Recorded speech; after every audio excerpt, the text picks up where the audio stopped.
Hello, everyone. Good evening. Good morning. I don't know. What time is it? It's 8 p.m. here, but it's 9 a.m. where you are. Anyways, hello, and welcome to a little audio recording.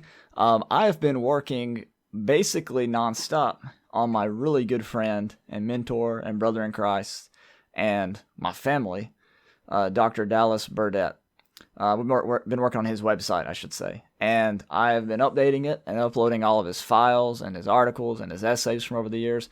And to tell you the truth, I am tired. And so instead of sitting down to write an article for you this evening, what I wanted to do is do a little audio presentation for you on 2 Peter 3. But we're not going to be talking about 2 Peter 3 in this audio. Instead, we're going to be talking about the context of 2 Peter 3. See, the most important passage in 2 Peter chapter 3 is verse 1 and verse 2. Because 2 Peter 3, 1 and 2 says this, "This is now, beloved, the second letter I'm writing to you, in which I'm stirring up your sincere mind by way of reminder, that you should remember the words spoken beforehand by the holy prophets and the commandment of the Lord and Savior spoken by your apostles." Now, the reason why this is extraordinarily important to understand and not just pass through this is because if we do not take the time to notice this first letter that he wrote to them, the words spoken by the holy prophets, and by the commandment of the Lord and Savior spoken by the apostles, then we are doomed to misunderstand 2 Peter chapter 3. 2 Peter 3 was not written in a vacuum. In fact, no passage of the Bible was. And if we want to honor how the original audience would have read and understood this chapter, as well as any passage in God's Word, then we have to take the time to establish the context. And so that's what I'm going to be doing for you in this audio study. I would start with the first letter. And that would be, something that I probably should do. But instead, I'm going to start with this: the commandment of the Lord and Savior spoken by your apostles. Now, the question is, what is this commandment? What was the commandment that they were supposed to remember? Well, the issue in 2 Peter chapter 3, and the issue in the entirety of 2 Peter, are these people called the scoffers, the mockers, the false teachers, upon whom would come swift destruction, according to 2 Peter chapter 2 and verse 1, and upon whom the judgment would come quickly. The judgment, he says, would not sleep.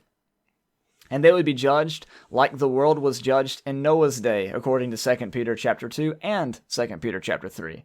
A lot of people, again, read 2 Peter 3 in a vacuum. So it's these false teachers that are sort of the focus of his discussion. And what was the commandment of the Lord regarding these individuals? Well, if you go back to Matthew chapter 24, Jesus had said this in multiple occasions. He says, "See that no one misleads you. For many will come in my name, saying, 'I am the Christ,' and will mislead many." That's Matthew chapter 24, verse 4 and 5. You look down to Matthew chapter 24 and verse 24, and he says, "For false Christs and false prophets will arise and will show great signs and wonders, so as to mislead, if possible, even the elect. Behold, I have told you in advance." And it is this command to watch out for the false teachers and not to go after them that Peter is trying to bring to their memory. Included within that command is to watch and to wait for the coming of the Lord. But in Matthew 24, Jesus makes plain that he's talking about the fall of Jerusalem and that would take place within that generation. And so, if this is the command that Peter has in mind in 2 Peter chapter 3, the command to watch and to wait and to not listen to the false teachers who denied Jesus and who mocked Jesus by trying to pretend to be the Christ, okay? If that was the command, then 2 Peter 3 would be about the fall of Jerusalem. Now, we got to talk a little bit more about that, so let's go to 1 Peter. Now, I did this Sunday night in a different way. On Sunday night in Bible class, if you haven't listened to that audio, you can. It's made available on my YouTube page, youtube.com/c/Daniel Rogers, and you'll find my sermon on 2 Peter chapter 3. And I go all the way through 1 Peter, all the chapters 1, 2, 3, 4, and 5, as well as 2 Peter chapter 1 and 2, to establish the context of 2 Peter 3. So I'm going to do a miniature version of that now. The first passage I want to notice is from 1 Peter chapter 1. We have to remember who the audience of 1 Peter 1 is, because again, if we don't know who the audience of 1 Peter 1 is, we won't know who the audience of 2 Peter is. And if we don't know who the audience of 2 Peter is, we are doomed to misunderstand 2 Peter 3. The audience of 1 Peter chapter 1 is the same audience of James chapter 1. Both are writing to the diaspora, the scattered, those who were residing as aliens. In other words, we are talking about Jewish Christians who were scattered throughout the Roman Empire. In fact, in order to talk about these individuals and their relationship with Christ, the Apostle Peter leans heavily on Hosea. In chapter 2, he talks about how they were not a people, now they were a people. They hadn't received mercy, now they had received mercy. And that's a quotation from Hosea concerning the restoration of Israel and Judah. A lot of people apply that directly to the Gentiles, but it's more specifically referring to the scattered tribes of Israel. Now, in 1 Peter chapter 1, Peter is writing to this group who was chosen according to the foreknowledge of God. Romans chapter 11 says, God has not rejected the people whom he foreknew. The people who God foreknew weren't a select group of Christians destined to go to heaven while everyone else would be destined to go to eternal conscious torment sometime in the future. But those who were chosen by the foreknowledge of God was Israel, was the descendants of Abraham. Now, in 1 Peter chapter 1, he says this in verse 3. Blessed be the God and Father of our Lord Jesus Christ, who according to his great mercy has caused us to be born again. That's important there. That's the idea presented in John 3. To a living hope through the resurrection of Jesus Christ from the dead. To obtain, here's their hope, to obtain an inheritance which is imperishable and undefiled and will not fade away, reserved in heaven for you, who are protected by the power of God through faith for a salvation ready to be revealed in the last time. So the salvation, again, was ready to be revealed, just as 1 Peter chapter 4 and verse 5 says that Jesus was ready to judge the living and the dead. And so in 1 Peter chapter 1, when Peter talks about the inheritance to a group of scattered Israelites, and he's quoting from Hosea 1 and 1 Peter 2, what is Peter telling them? He's saying that they are going to return to the land. The inheritance is not heaven. The inheritance isn't an immortal body that they would receive like individually. The inheritance is the promised land. This is what they would have thought the inheritance was. This was their hope. Their hope was to be restored to the land, because all the prophets spoke about a day when God would blow a great trumpet and his elect would be gathered together from the four winds, from one end of heaven to the other end of the earth, and they would come back to Jerusalem and be under their king David. This was their idea of the inheritance. But notice what Peter says about the inheritance. It wasn't an inheritance that was perishable. It was an inheritance that was imperishable, undefiled, and would not fade away. You see? And so when you go to Hebrews chapter 11 and you look at what Abraham's hope was, notice this. Hebrews chapter 11, Abraham was looking for a city in verse 10. They were heirs of the promise. Okay, they were aliens in the land of promise. That's the land of their inheritance.